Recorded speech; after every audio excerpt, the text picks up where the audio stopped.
Hi again, everybody. Today's book is the second story in this book, all about corduroy. Both the stories are by Don Freeman. It's also one of our favorite stories. It comes after Lisa finds corduroy in the store and brings him home. And they're already best friends at this point. A pocket for corduroy.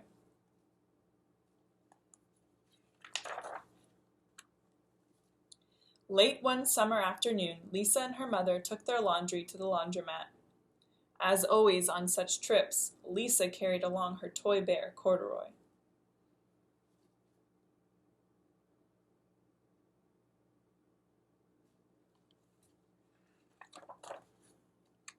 The laundromat was a very busy place at this hour.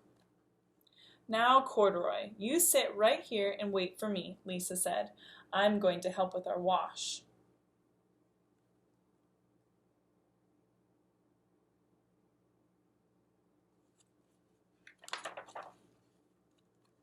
Corduroy waited patiently. Then he suddenly perked up his ears. Lisa's mother was saying, "Be sure to take everything out of your pockets, Lisa dear. You don't want your precious things to get all wet and soapy."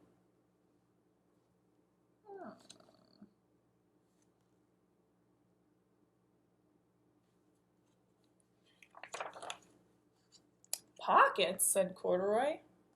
"I don't have a pocket." He slid off the chair. "I must go find something to make a pocket out of," he said, and he began to look around.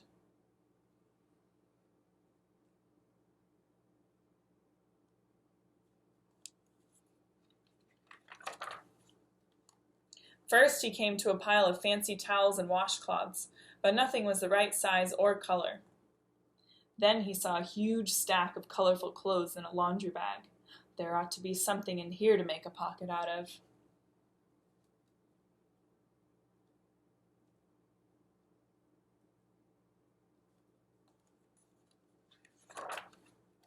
Without hesitating, he climbed inside the bag, which was filled with pieces of wet laundry. The dampness didn't bother Corduroy in the least. "This must be a cave," he said, sighing happily. "I've always wanted to live in a dark, cool cave." When the time came for Lisa to fetch her bear, he was gone. "Oh, Mommy," she said, "Corduroy isn't here where I left him." "I'm sorry, honey," said her mother, "but the laundromat will be closing soon and we have to get home."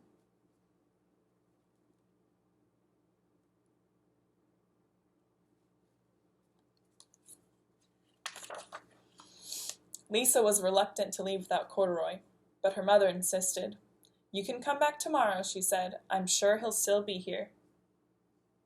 As they left, a young man wearing an artist's beret was taking his wet laundry out of a bag, the very bag Corduroy had discovered. Before he knew it, Corduroy was being tossed together with all the sheets, shirts, shorts, and slacks inside the dryer.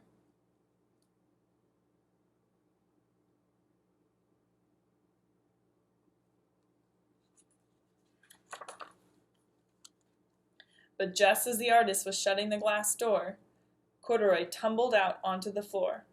"How in thunder did that bear get mixed in my clothes?" the artist wondered. Poor Corduroy was damp all over. "The least I can do for him is to give his overalls a good drying," he thought.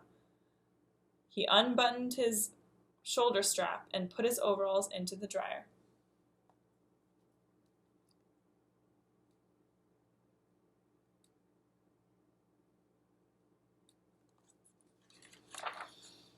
Corduroy grew dizzy as he watched the clothes spinning around, but the artist became inspired.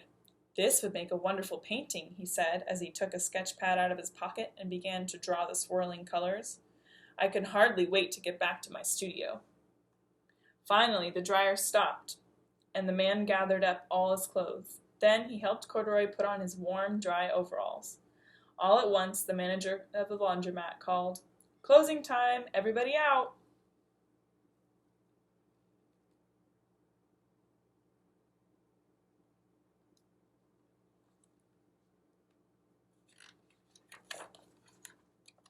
Corduroy was gently placed on top of a washing machine. "I wonder who that bear belongs to," the artist said as he was leaving. "Seems to me he should have his name someplace. He's too fine a fella to be lost." As soon as the lights were turned off, Corduroy began to search again. He was surprised to see something white and glowing in the dark. "Maybe it's snow," he thought. "I've always wanted to play in the snow."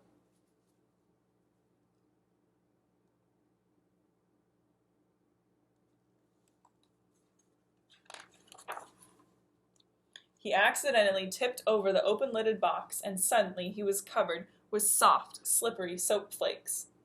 Gradually, Corduroy began to slip and slide. "Oh, what fun!" he said with a smile. "I've always wanted to ski down a steep mountainside."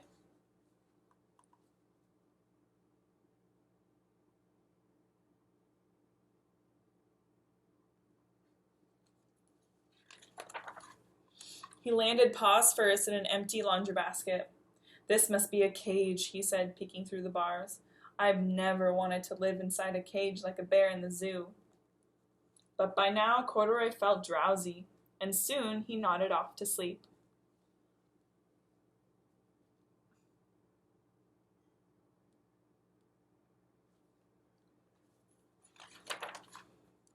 The next morning, when the manager came to open the door of the laundromat, there was Lisa waiting. "I left something here yesterday," she explained. "May I look around?" "Certainly," said the manager. "My customers are always leaving things." Lisa was searching under chairs and in the back of the washing machines when she heard the manager call her. "Is this what you're looking for, señorita?"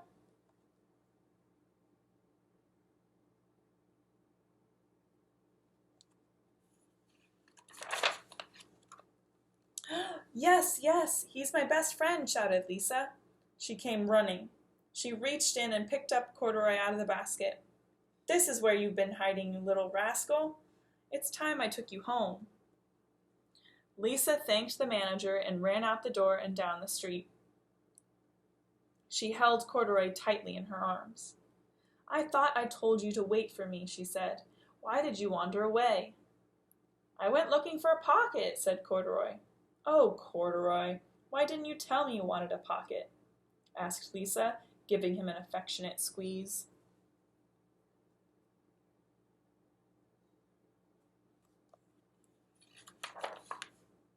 That very morning, Lisa sewed a pocket on Corduroy's overalls. "And here is a card I made with your name on it for you to keep tucked inside," she said. "I've always wanted a purple pocket with my name tucked inside," said Corduroy. And he and Lisa nuzzled noses.